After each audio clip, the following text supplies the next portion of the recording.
Friends, माझ्या चॅनलला तुमचं स्वागत आहे। आज आपल्याला पुदिन्याची चटणी बनवायची आहे। त्यासाठी मी पुदिना तोडून घेतलेला आहे, कोथिंबीर, हिरवी मिरच्या, लसूण, अद्रक, अर्धा लिंबू।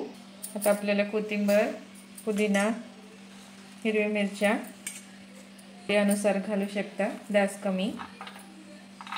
लसूण 8 ते 10, आल्याचे तुकडे, अर्धा लिंबू,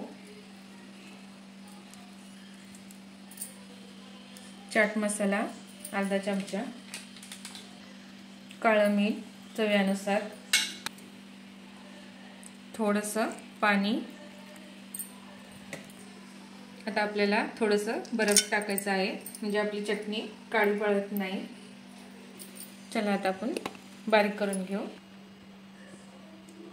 बघा आपली चटणी तयार झालेली आहे। बघा किती मस्त हिरवीगार झालेली आहे। बर्फ टाकल्यामुळे आपली चटणी अशीच हिरवीगार असते। तुम्ही सँडविच सोबत, वडापाव सोबत खाऊ शकता। रेसिपी आवडल्यास लाईक करा, सबस्क्राइब करा।